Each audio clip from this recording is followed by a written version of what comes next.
शुक्रगुजार हूँ कि आपने मुझे मौका दिया।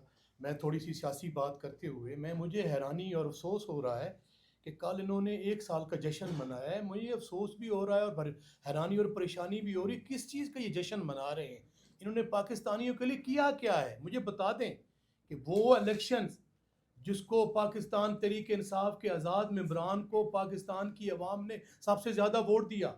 मैं आपको बताता चलूँ कि इस वक्त 10 करोड़ वोटर हैं। 10 करोड़ वोटर्स में 6 करोड़ वोटर जो है वो कास्ट हुए, उनमें 3 करोड़ वोटर जो है वो पाकिस्तान तहरीक इंसाफ के आज़ाद मेंबरान को, जो निशान भी मर्जी के नहीं दिए गए, उनको मैंडेट मिला।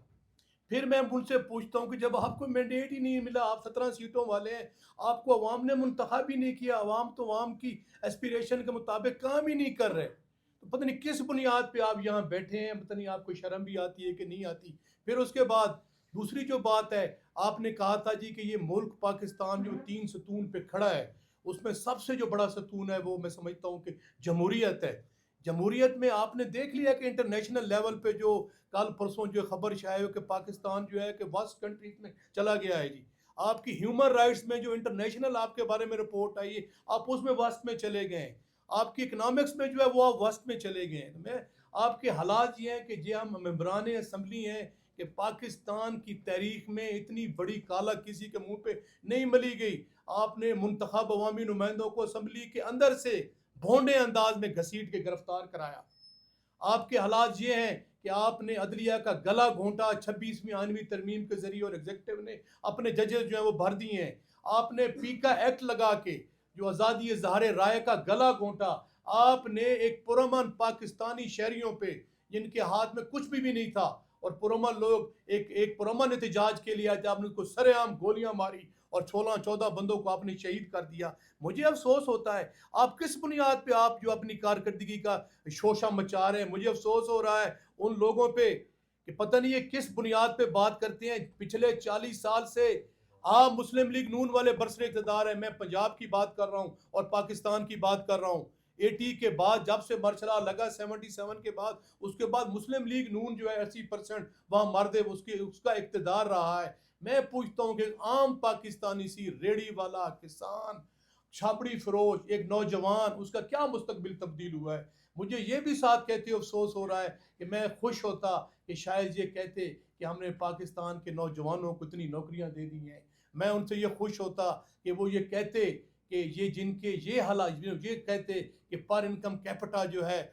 पाकिस्तान की अवाम का मेयार ज़िंदगी बुलंद हो गया है, हमने कर दिया है। मैं ये खुश ये होता कि हमने महंगाई ख़त्म कर दी। महंगाई भाईजान, पेट्रोलियम की प्राइसेस कहाँ पे है? अब किसको धोखा दे रहे हैं?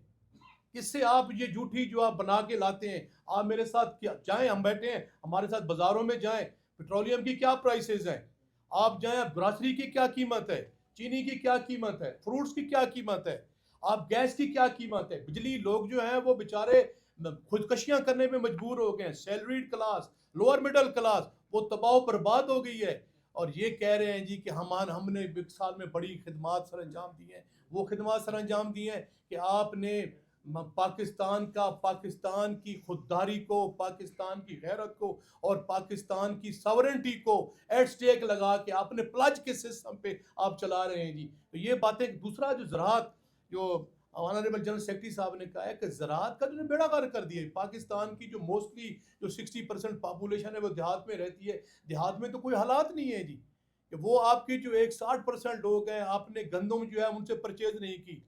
वो गंदम जो है आपने कहाँ से परचेज की है? आपने बाहर से परचेज की है जिसमें कीड़े मिले हुए थे। और पाकिस्तान का आपने बहुत कसीर सरमाया जो है वो जाया किया। वो हम किससे पूछें? उसका जवाब कौन देगा? अब इसके बाद अब हालात ये हैं जी कि गंदम जो है वो बिल्कुल, उमर अयूब खान साहब ने राइटली ये पॉइंट आउट किया है कि वहाँ पे गंदम के बड़े बुरे हालात हैं। गंदम की फसल नहीं आएगी। जहाँ तक हमारी शुनीद में है कि $1 बिलियन की गंदम जो है ये अक्सर इम्पोर्ट कर रहे हैं। और इसी तरह जो है वो बाकी जो सब्जियों की जो है वो कोई वहाँ पे नहीं हो रहा है। चना, जिस इलाके से मैं बिलोंग करता हूँ जी, वो थल का जो इलाका है, जो 80% जो पाकिस्तान की आर्मी को और पाकिस्तान को जो चना सप्लाई होता है, वहाँ चूँकि बारिशें नहीं हुई तो वहाँ बड़ी बुरी हालात है। अब गन्ने की मैं आपको मिसाल दूँ, 400 रुपये मन जो है काश्तकार बेचारा रुल जाता है। वो गन्ना बेचने के लिए जब मिल में जाता है तो उसको 400 रुपये मन मिलता है।